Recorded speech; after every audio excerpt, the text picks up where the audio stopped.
It's personal. This land is ours. It is being violated. The story has to be told. And until you go through this, you don't understand how devastating it is. We need everyone to hear this story and just listen. And listen from the perspective of, if it were me, how would I feel? It starts at 6 o'clock in the morning.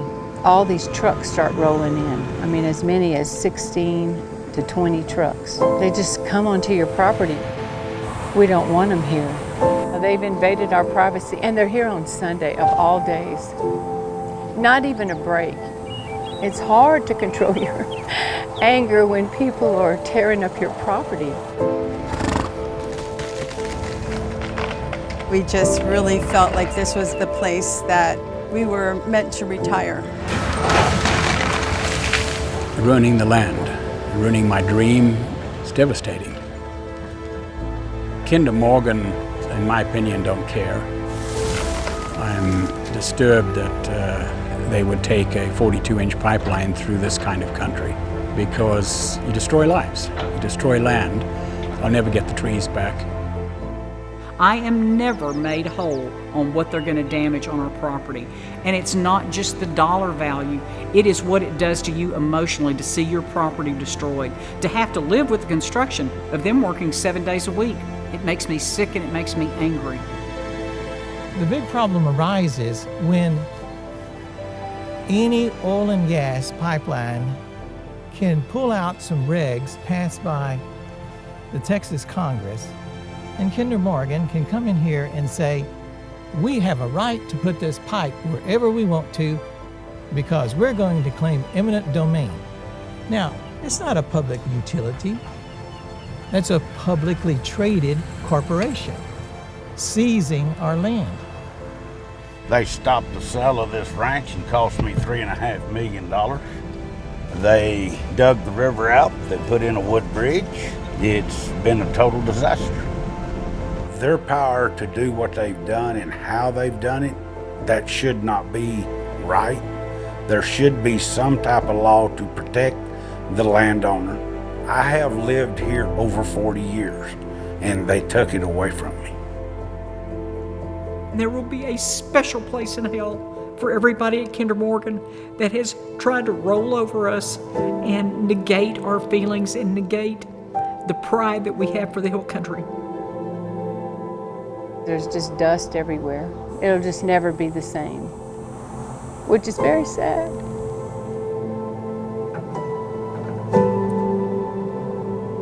Before they ever start construction, I would want to know if there's some way we could put into effect that they would have to come to an agreement with the owners of the land instead of pulling eminent domain and condemning it and just taking it.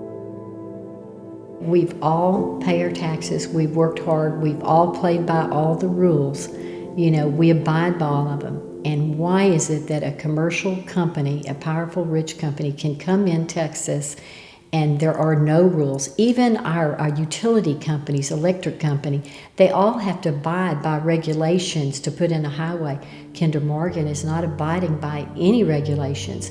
And any environmental regulations that are in place, I can't see that any of them have been enforced in this whole process in a year and a half. I should not be told by a for-profit company that they're going to take my land, and they're going to take it as cheaply as they possibly can, and I'm supposed to sit back and be fine with it. They will tell you that they will remediate the land and everything's going to be wonderful once they're gone. Over time, as erosion happens, do they come back and fix that? No, they don't fix that. It has damaged the value of my property.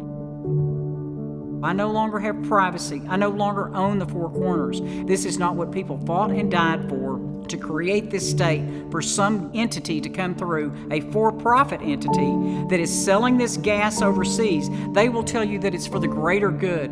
For whose greater good? Kinder Morgan and their shareholders. It's damn sure not for the greater good of the landowner that's getting raped in this process. I want the public to know that there's over probably 2 million people that could be affected by this pipeline just because of their water alone. You know, that there literally are no laws to protect your landowner's right, your safety, your children. There are no laws. And so that's something that has to change. We've been really scared for a long time. You know, our property value went down. We can't sell our property. It's been on the market 6 months. We can't sell it, so we can't move away from the blast area. And now, all of a sudden, you know, they're close to boring under the highway. We may lose our water. The concern that we've had all along is what is going to happen when our water is fouled. What's going to happen to Austin when it does? It fouls water in Austin. Or someone does go swimming in Barton Springs and you get this mud and this sludge coming through. And they're going to tell you once it's all done, it's all well and good. Then there is an explosion or there is a leak of gas underneath that is going to fill up a hole somewhere, and that's going to cause a problem. It's not something that you can stop. The scary thing with the pipe, my house is in the incineration zone. No one should live in an incineration zone. I didn't choose this. Kinder Morgan chose this for me. You should not lose your opportunity to object to what's happening because it's your property. But I didn't get a vote. I was just told that it's going to happen. And the state of Texas defends their right to take my property. I will continue to fight it even after product flows. I will do whatever I can. I will make it my life's mission that anywhere they try to put a pipe, I'm there to fight, because I'm going to be the voice for the person that's afraid to have a voice.